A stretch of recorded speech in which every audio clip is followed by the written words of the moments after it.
ముందుగా AP news చూద్దాం. అనంతపురం జిల్లా రాప్తాడులో తనకు సముద్రం కనిపిస్తోందన్నారు సీఎం జగన్. రాష్ట్ర ఎన్నికల్లో 175 అసెంబ్లీ 25 పార్లమెంట్ స్థానాల్లో విజయమే లక్ష్యంగా నిర్వహిస్తున్న రాప్తాడు సిద్ధం సభ సూపర్ సక్సెస్ అయింది. ఈ సందర్భంగా సీఎం మాట్లాడుతూ రాప్తాడు సిద్ధం సభ జనసంద్రంగా కనిపిస్తోందన్నారు. పెత్తందారులతో జరుగుతున్న యుద్ధానికి సిద్ధమా అంటూ జనంతో ఉత్తేజాన్ని నింపారు సీఎం జగన్. చంద్రబాబు పాలనలో ఒక్క పథకమైనా గుర్తుకొచ్చే ఉందా అంటూ ప్రశ్నించారు సీఎం జగన్. ప్రజల కోసం చంద్రబాబు చేసిన మంచి పని ఒక్కటైనా ఉందా అని ఆయన ప్రశ్నించారు. రైతులకు గుర్తుకొచ్చే పథకం కానీ, ప్రజారోగ్యం విషయంలో కానీ, చదువుల విషయంలో కానీ ఒక్కటంటే ఒక్కటైనా మంచి పని ఉందా అని ప్రశ్నించారు సీఎం జగన్. ఫ్యాన్ ఎప్పుడు ఇంట్లో ఉండాలి, సైకిల్ ఎప్పుడు బయటే ఉండాలి, తాగేసిన టీ గ్లాస్ ఎప్పుడు సింక్లో ఉండాలన్నారు సీఎం జగన్. ఓటమి భయం లేకపోతే చంద్రబాబుకు పొత్తులతో పనేంటని ప్రశ్నించారు సీఎం జగన్. తన నడక కోసం అటోకర్రా ఇటోకర్రా ఎందుకని చంద్రబాబును కడిగి పారేశారు సీఎం జగన్. 2019లోనే చంద్రబాబును షర్టు మడతపెట్టి ఇంటికి పంపించారని అన్నారు సీఎం జగన్. మరోసారి చంద్రబాబు పవన్లను మడత పెట్టడానికి సిద్ధమా అంటూ సీఎం జగన్ పిలుపునిచ్చారు. ఈసారి జరిగే ఎన్నికల్లో కూడా వారిని ఇంటికి పంపేందుకు సిద్ధమా అంటూ అశేష జనానికి పిలుపునిచ్చారాయన. వైఎస్ఆర్సీపీ ప్రభుత్వంపై పచ్చమంద చేస్తున్న దుష్ప్రచారాన్ని సెల్ ఫోన్ ద్వారా తిప్పికొట్టాలని పార్టీ శ్రేణులకు సీఎం వైఎస్ జగన్మోహన్ రెడ్డి పిలుపునిచ్చారు. ఈ మేరకు సీఎం జగన్ ట్వీట్ చేశారు. చంద్రబాబు కపట వాగ్దానాలు, ఎల్లో మీడియా తప్పుడు కథనాలను ఎండగట్టడానికి మన సోషల్ మీడియా సైన్యమంతా సిద్ధమా అని ట్వీట్ చేశారు.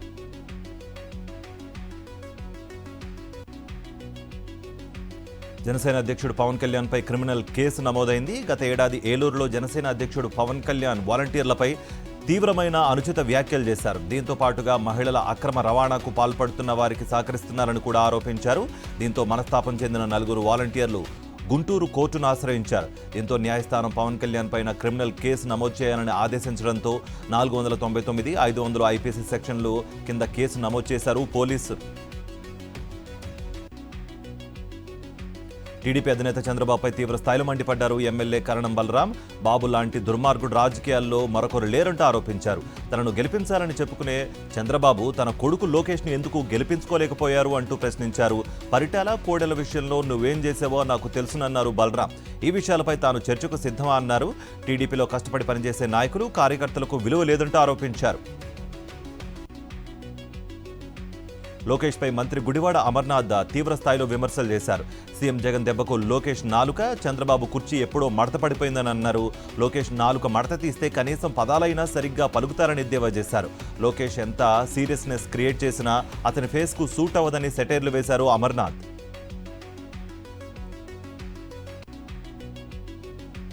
పల్నాడు జిల్లా గురజాల ఎమ్మెల్యే కాసు మహేష్ రెడ్డి టీడీపీ నేత ఎరపతినేనిపై మండిపడ్డారు.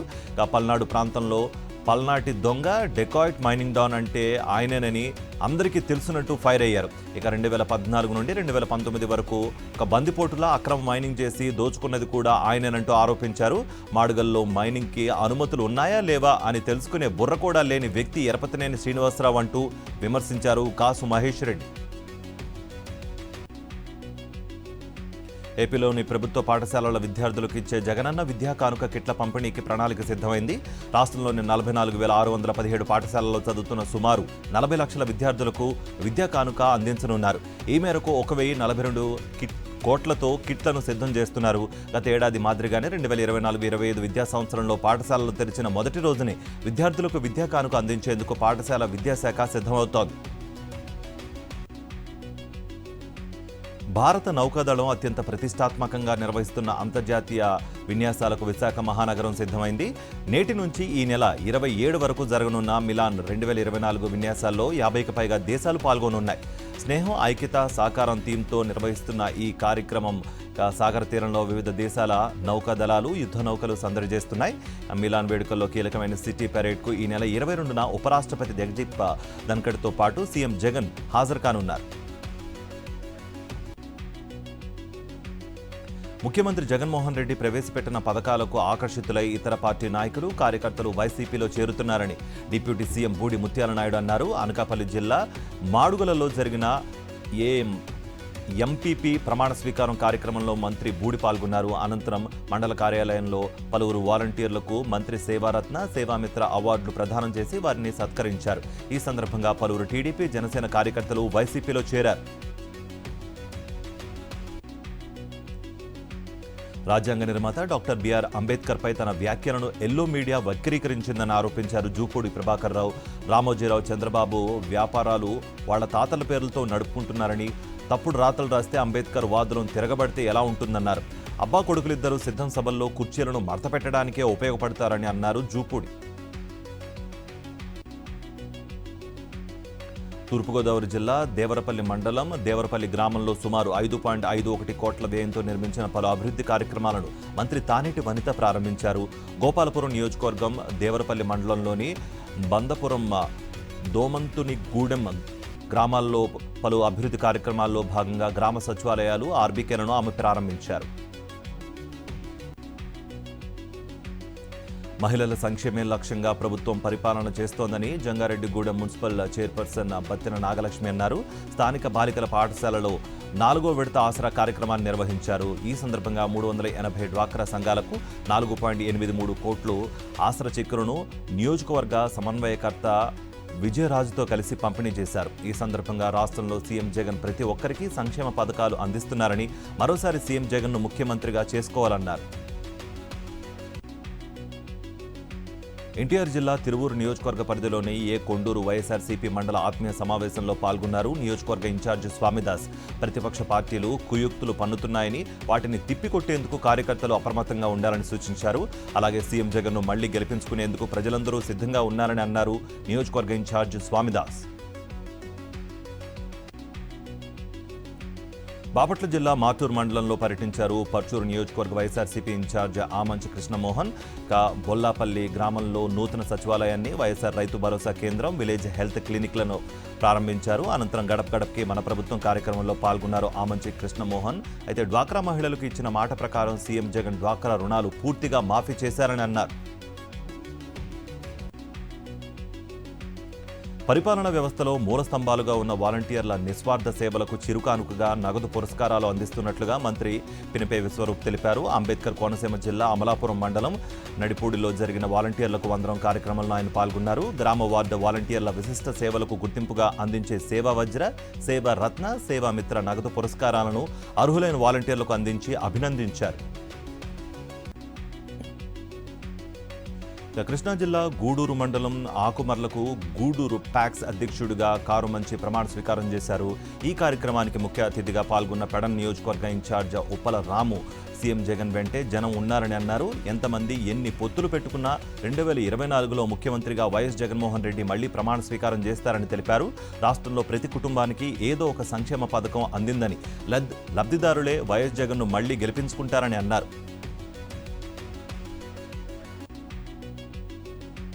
పాలకోడేరు మండలం శృంగవృక్షం గ్రామంలో నూతన సచివాలయ భవనాన్ని శాసనమండలి చైర్మన్ కొయ్యం మోషన్ రాజు, ఉండి నియోజకవర్గ YSR Congress party incharge DCCB chairman PVL నరసింహరాజులు ప్రారంభించారు.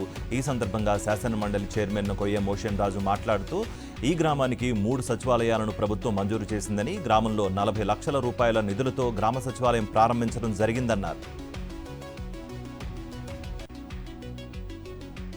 తూర్పుగోదావరి జిల్లా కోరుకొండ లక్ష్మీనరసింహస్వామి ఆలయ ప్రాంగణంలో పలు ఆలయాల పునః నిర్మాణ పనులకు, కొండమెట్ల అభివృద్ధి కార్యక్రమాలకు అంకురార్పణ చేశారు చిన్నజీయర్ స్వామి. అనంతరం ఎమ్మెల్యే జకంపూడి నివాసం వద్ద భక్తులకు తీర్థగోష్ఠి నిర్వహించారు. పురాతన ఆలయాల ఆనవాళ్లను కాపాడుకోవాల్సిన బాధ్యత భక్తులకు ఉందన్నారు చిన్నజీయర్ స్వామి. పిట్ట కొంచెం కూత ఘనం అనే పదానికి నిదర్శనం ఈ పాప. ఎన్టీఆర్ జిల్లా నందిగామకు చెందిన రమేష్, హేమ దంపతుల కుమార్తె కైవల్య 4 నెలల వయసులోని 120 రకాల పక్షులు, కూరగాయలు, పండ్లు, జంతువులు, పూల ఫోటోలను గుర్తుపట్టడం అందరినీ ఆశ్చర్యానికి గురిచేస్తోంది. పుట్టిన 4 నెలల కాలంలోనే ఈ ఘనత సాధించడం తమకు ఎంతో సంతోషంగా ఉందని పాప తల్లిదండ్రులు చెప్తున్నారు. పాపకు తల్లిదండ్రులు హోమ, రమేష్లు ఆ వయసులోనే ట్రైనింగ్ ఇవ్వడంపై అంతా ప్రశంసిస్తున్నారు.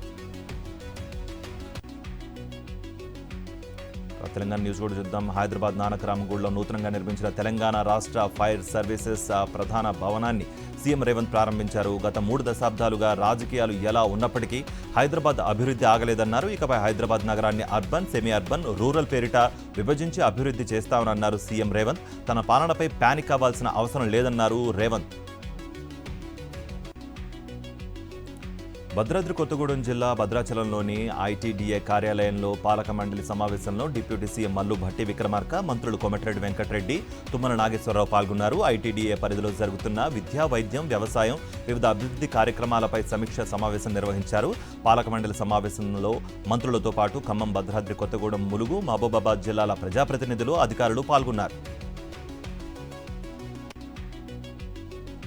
ఖమ్మం జిల్లా కల్లూరులో మంత్రి పొంగులేటి శ్రీనివాసరెడ్డి సోదరుడి కుమారుడు లోహిత్ రెడ్డి వివాహ రిసెప్షన్కు డిప్యూటీ సీఎం భట్టి విక్రమార్క, మంత్రులు తుమ్మల నాగేశ్వరరావు, కోమటిరెడ్డి వెంకటరెడ్డి హాజరై నూతన వధూవరులను ఆశీర్వదించారు. లోహిత్ రెడ్డి వివాహం ఇటీవల దుబాయ్లో జరగా ఆదివారం పొంగులేటి స్వగ్రామం నారాయణపురం గ్రామంలో అంగరంగ వైభవంగా రిసెప్షన్ వేడుక నిర్వహించారు. సుమారు 70 ఎకరాల ప్రాంగణంలో భారీ ఏర్పాట్లు చేయగా జిల్లాల నలుమూలల నుంచి పొంగులేటి అభిమానులు, కాంగ్రెస్ నాయకులు, కార్యకర్తలు వేలాదిగా తరలివచ్చారు. మహబూబాబాద్ జిల్లా గంగారంలో పగిడిద్దరాజు దేవాలయ అభివృద్ధి పనులను మంత్రి సీతక్క పరిశీలించారు. మేడారం జాతర సమీపిస్తున్న సమయంలో భక్తులకు ఎలాంటి ఇబ్బంది లేకుండా చూసేందుకు అన్ని ఏర్పాట్లు చేస్తున్నారు. ఈ సందర్భంగా ఆలయ అభివృద్ధి పనులకు సీతక్క పరిశీలించారు. పగిడిద్దరాజు ఆలయంలో ప్రత్యేక పూజలు నిర్వహించి ప్రభుత్వ లాంఛనంగా ఆలయ అర్చకులకు పట్టు వస్త్రాలను సమర్పించారు. అనంతరం సంబంధిత అధికారులతో సమీక్ష నిర్వహించారు. తెలంగాణ కుంభమేళా మేడారం సమ్మక్క సారాలమ్మ జాతరకు నేటి నుంచి వరంగల్లో ప్రత్యేక బస్సులు ఏర్పాటు చేశామన్నారు RTC Hanumakonda depot manager Bukya Dharam Singh. Warangal railway station ఎదురుగా ఉన్న న్యూ బస్ షెల్టర్ నుంచి ప్రత్యేక బస్సులు నడుపుతున్నట్టుగా ఆయన తెలిపారు. వరంగల్లోని బస్ షెల్టర్ నుంచి 430 బస్సులను భక్తులకు అందుబాటులో ఉంచామని, ఈ నెల 18 నుంచి 25 వరకు ప్రత్యేక కౌంటర్ల ద్వారా బస్సులు నడుపుతున్నామని అన్నారు. తెలంగాణ కుంభమేళాగా అభివర్ణించే మేడారం సారక్క సమ్మక్క జాతర ఆదివారం కావడంతో భక్తులు పోటెత్తారు. ఇప్పటికే జాతర సమయంలో రద్దీని దృష్టిలో పెట్టుకుని అన్ని ఏర్పాట్లు చేయగా జాతర ప్రారంభానికి ముందుగానే లక్షలకు పైగా భక్తులు వనదేవతలకు మొక్కులు తీర్చుకుంటున్నారు. దీంతో వనదేవతల గద్దెల వద్ద భక్తులతో కిక్కిరిసిపోయింది. మరో 2 రోజుల్లో జాతర ప్రారంభం కానున్న నేపథ్యంలో మంత్రి సీతక్క, జిల్లా కలెక్టర్ ఇలా త్రిపాఠి, ఎస్పీ శబరీష్ స్వయంగా దగ్గరుండి మేడారం జాతర ఏర్పాట్లను పరిశీలిస్తున్నారు. ఇటీవల ప్రారంభమైన అయోధ్య రామ మందిరాన్ని తెలంగాణ మాజీ మంత్రి తలసాని శ్రీనివాస్ యాదవ్ దర్శించుకున్నారు. అయోధ్య ఎమ్మెల్యే రామచందర్ బిద్దాయితో కలిసి బాలరాముడిని దర్శించుకుని ప్రత్యేక పూజలు చేశారు తలసాని. పూజల అనంతరం రామ్ రసోయ్ ట్రస్ట్ సభ్యులు తలసానిని సన్మానించారు. ఈ సందర్భంగా హనుమాన్ గుడిని దర్శించుకుని పూజలు నిర్వహించిన అనంతరం గురూజీ రాజుదాస్ను కలుసుకుని ఆశీర్వాదం తీసుకున్నారు తలసాని. కరీంనగర్లో జరుగుతున్న శ్రీ వెంకటేశ్వర స్వామి బ్రహ్మోత్సవాల సందర్భంగా మంత్రి పొన్నం ప్రభాకర్, జిల్లా అధికారులు పాల్గొన్నారు. ఈ సందర్భంగా స్వామి అమ్మవార్లకు పట్టు వస్త్రాలు సమర్పించారు మంత్రి పొన్నం. అనంతరం వధూవరులను అలంకరించే సమయంలో నృత్యం చేశారు పొన్నం ప్రభాకర్ దంపతులు.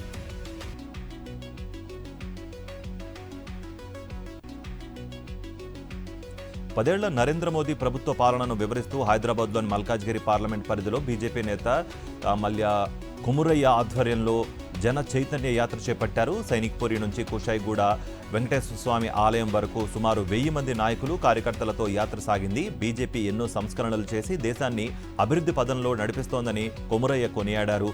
దేశాన్ని ప్రపంచంలోనే సూపర్ పవర్గా చేయడానికి నరేంద్ర మోదీ నిరంతరం కృషి చేస్తున్నారని అన్నారు. 3వ నరేంద్ర మోదీని ప్రధానమంత్రిని చేసేందుకు ప్రతి ఒక్కరూ కృషి చేయాలని పిలుపునిచ్చారు.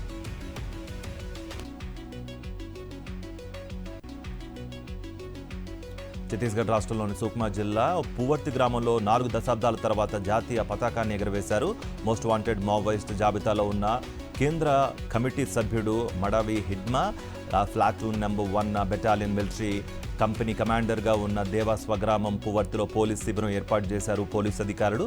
గ్రామస్తులకు ఎలాంటి ఇబ్బందులు లేకుండా భద్రత కల్పిస్తామని తెలిపారు సుక్మా జిల్లా ఎస్పీ కిరణ్ చవాన్. కరోనా సమయంలో తమ ప్రాణాలకు తెగించి ఎంతో మంది ప్రాణాలు కాపాడిన తమను ప్రభుత్వం రోడ్డుపై వేసిందని సిద్దిపేట ప్రభుత్వ ఆసుపత్రి అవుట్సోర్సింగ్ నర్సులు ఆవేదన వ్యక్తం చేశారు. సిద్దిపేట ప్రభుత్వ జనరల్ ఆసుపత్రి ఎదుట అవుట్సోర్సింగ్ నర్సులు ధర్నా నిర్వహించారు. తమకు ప్రభుత్వం నుండి ఎలాంటి ఆదేశాలు లేకుండానే సూపరింటెండెంట్ కిషోర్ గత రాత్రి ఒక మెసేజ్ ద్వారా విధుల నుంచి తొలగించారని ఆవేదన వ్యక్తం చేశారు. తమను తొలగించడం అక్రమమని, తమకు న్యాయం చేయాలని వారు డిమాండ్ చేశారు. నాగర్ కర్నూల్ తాడూరు మండలం సిరసా వాడలో జిల్లా పరిషత్ ఉన్నత పాఠశాల ప్రారంభోత్సవం ప్రక్రియలో గందరగోళం నెలకొంది. దీంతో కార్యక్రమాన్ని వాయిదా వేస్తున్నట్లుగా డీఓ గోవిందరాజులు ప్రకటించారు. మాజీ ఎమ్మెల్యే మరి జనార్దన్ రెడ్డి నిబంధనలకు విరుద్ధంగా 2022 శిలాఫలకాన్ని ఉంచి ప్రారంభోత్సవ కార్యక్రమాన్ని అనధికారికంగా చేపట్టారు. దీంతో అక్కడ గందరగోళ వాతావరణం నెలకొంది. దీంతో కార్యక్రమాన్ని వాయిదా వేస్తున్నట్లుగా ప్రకటించారు డీఈఓ. క్రైమ్ న్యూస్ కూడా చూద్దాం. నల్గొండ ఉమ్మడి జిల్లాలో మరో సంక్షేమ హాస్టల్ విద్యార్థిని ఆత్మహత్య తీవ్ర కలకలం రేపుతోంది. సూర్యాపేట జిల్లా ఇమాంపేటలో ఉన్న గురుకుల పాఠశాలలో 10వ తరగతి చదువుతున్న అస్మిత హైదరాబాద్లో తన ఇంట్లో ఉరివేసుకుని బలవన్మరణానికి పాల్పడింది. సూర్యాపేట జిల్లా మోతే మండలం బుర్కచెర్లకు చెందిన అస్మిత గురుకుల పాఠశాలలో ఉంటోంది. ఈ నెల 11న ఇదే పాఠశాలలో చదువుతున్న వైష్ణవి ఆత్మహత్య తర్వాత సెలవులు ఇవ్వడంతో ఇంటికి వెళ్ళింది. ఈ క్రమంలోనే ఆత్మహత్య చేసుకోవడం తీవ్ర కలకలం రేపుతోంది.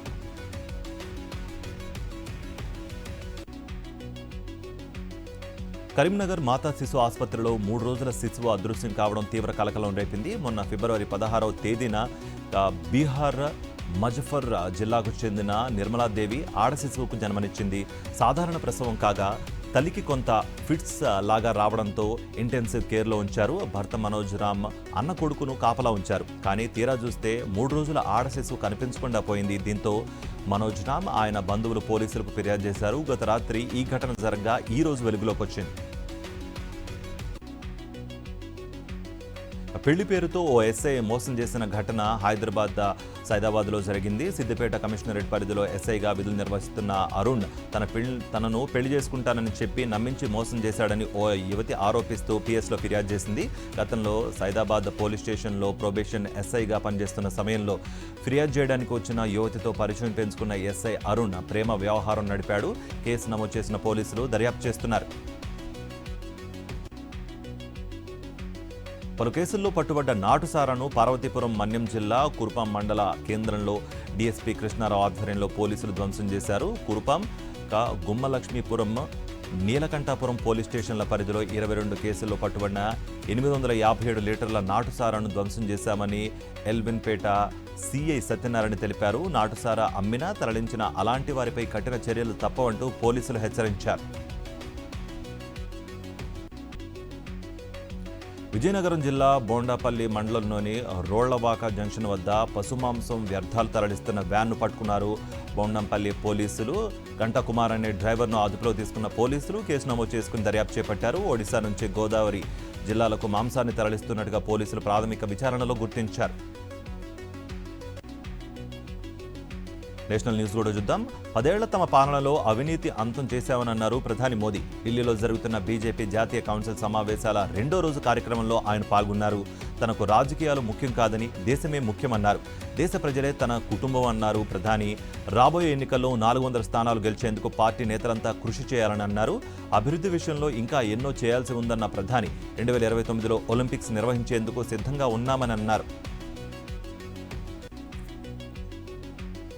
లోక్సభ ఎన్నికల వేళ మధ్యప్రదేశ్లో కాంగ్రెస్ పార్టీకి భారీ షాక్కు రంగం సిద్ధమైంది. మాజీ ముఖ్యమంత్రి కమల్నాథ్ బీజేపీలో చేరుతున్నారన్న వార్తలు జోరందుకున్నాయి. ఢిల్లీ చేరుకున్న కమల్నాథ్ బీజేపీ పెద్దలతో చర్చలు జరుపుతున్నట్టుగా సమాచారం. కమల్నాథ్ బీజేపీ వైపు చూస్తున్నారన్న వార్తలు గత కొంతకాలంగా వినిపిస్తున్నాయి. ఎంపీ నకుల్నాథ్ ట్విట్టర్ బయో నుంచి కాంగ్రెస్ పార్టీ పేరును తొలగించడం ఈ వార్తలకు బలం చేకూర్చినట్లయింది. మహారాష్ట్రలో పవార్ వర్సెస్ పవార్ పోరు రసవత్రంగా మారుతోంది. బారామతిలో చెల్లెలు సుప్రియా సూలేకు పోటీగా అభ్యర్థిని నిలబెట్టేందుకు రెడీ అయ్యారు డిప్యూటీ సీఎం అజిత్ పవార్. భార్య సునేత్ర పవార్ బరిలోకి దిగుతారనే ప్రచారం జోరందుకుంది. ఈ నేపథ్యంలోనే బారామతిలో సునేత్ర పవార్ పోస్టర్లు హాట్ టాపిక్గా మారాయి. 2019 లోక్సభ ఎన్నికల్లో మావల్ నుంచి పోటీ చేసి పరాజయం పాలయ్యారు సునేత్ర పవార్. బారామతి ఎన్సీపీకి కంచుకోట. జైన గురువు ఆచార్య విద్యాసాగర్ మహారాజ్ కన్నుమూశారు. ఛత్తీస్గఢ్లోని డోంగర్గఢ్ తీర్థంలో కొన్ని రోజులుగా దీక్షలో ఉన్నారు ఆయన అనారోగ్యానికి గురయ్యారు. దీంతో సల్లేఖన దీక్ష చేపట్టిన స్వచ్ఛందంగా 3 రోజుల నుంచి ఆహారం పానీయాలు తీసుకోవడం మానేసిన ఆయన నేడు తుదిశ్వాస విడిచారు. ముని ఆచార్య విద్యాసాగర్ మహారాజ్ మృతిపై ప్రధాని మోదీ సంతాపం వ్యక్తం చేశారు. ఆయనతో కలిసి దిగిన ఫోటోను ప్రధాని షేర్ చేశారు. సోషల్ మీడియాలో వినూత్నంగా ఆసక్తి కలిగించే ప్రతి విషయాన్ని తన ఫాలోవర్లతో పంచుకోవడంలో ప్రముఖ వ్యాపారవేత్త ఆనంద్ మహీంద్రా ముందుంటారు. పాడుబడ్డ బోయింగ్ 737 విమానాన్ని ప్రైవేట్ లగ్జరీ విల్లాగా మార్చిన ఓ వీడియోను తాజాగా ఎక్స్ వేదికగా ఆయన పంచుకున్నారు. రష్యాకు చెందిన ఫెలెక్స్ డెమిన్ పాడుబడ్డ బోయింగ్ 737 విమానాన్ని విలాసవంతమైన విల్లాగా మార్చారు. మహీంద్రా షేర్ చేసిన ఈ వీడియో ప్రస్తుతం నెట్టింట వైరల్గా మారింది. ఈడబ్ల్యూఎస్ రిజర్వేషన్లపై మధ్యప్రదేశ్ హైకోర్టు కీలక వ్యాఖ్యలు చేసింది. ఆర్థికంగా వెనుకబడిన జనరల్ కేటగిరీ కులాల వారీకే ఈడబ్ల్యూఎస్ రిజర్వేషన్లు వర్తిస్తాయా అని కేంద్రాన్ని ప్రశ్నించింది. ఇతర కులాల్లో ఆర్థికంగా వెనుకబడిన వారికి ఈడబ్ల్యూఎస్ రిజర్వేషన్లు వర్తించడం లేదని advocates union for democracy and social justice సంస్థ మధ్యప్రదేశ్ హైకోర్టులో పిటిషన్ వేసింది. ఈ పిటిషన్పై విచారణ చేపట్టిన హైకోర్టు ఈడబ్ల్యూఎస్ రిజర్వేషన్లపై స్పష్టతనివ్వాలని కేంద్ర ప్రభుత్వానికి నోటీసులు జారీ చేసింది. ఇంటర్నేషనల్ న్యూస్ కూడా చూద్దాం. అమెరికా మాజీ అధ్యక్షుడు డొనాల్డ్ ట్రంప్ సొంత బ్రాండ్ షూస్ను విడుదల చేశారు. బంగారు వర్ణంతో మెరుస్తున్న షూస్ ధర $399గా ధరను నిర్ణయించారు. ఫిలడాల్ఫియా కన్వెన్షన్ సెంటర్లో ట్రంప్ బ్రాండ్ షూస్ ప్రదర్శించగా ఆన్లైన్లో ఆయన అభిమానులు పెద్ద ఎత్తున కొనుగోలు చేశారు. దీంతో పాటు విక్టరీ 47 అనే సెంటును కూడా ట్రంప్ విడుదల చేశారు. Sports updates. రాజ్కోట్ వేదికగా ఇంగ్లాండ్తో జరిగిన 3వ టెస్టులో 434 పరుగుల తేడాతో టీమిండియా ఘన విజయం సాధించింది. ఈ విజయంతో 5 టెస్టుల సిరీస్తో 2-1 ఆధిక్యంలోకి భారత్ దూసుకువెళ్లింది. ఇక 527 పరుగుల లక్ష్యంతో బరిలోకి దిగిన ఇంగ్లాండ్ భారత బౌలర్ల దాటికి కేవలం 122 పరుగులకే చాప చుట్టేసింది. ఆసియా బ్యాడ్మింటన్ ఛాంపియన్షిప్లో భారత మహిళల జట్టు విజేతగా నిలిచింది. ప్రముఖ షట్లర్ పివి సింధు నాయకత్వంలో ఫైనల్లో భారత జట్టు 3-2 తేడాతో థాయిలాండ్పై విజయం సాధించింది. తద్వారా ఈ టోర్నీ చరిత్రలో తొలిసారి ఛాంపియన్గా అవతరించింది. గతంలో భారత పురుషుల జట్టు సెమీఫైనల్ చేరగా 2 సార్లు ఓటమి పాలవగా తొలిసారి ఫైనల్ చేరిన మహిళల జట్టు విజేతగా నిలిచింది.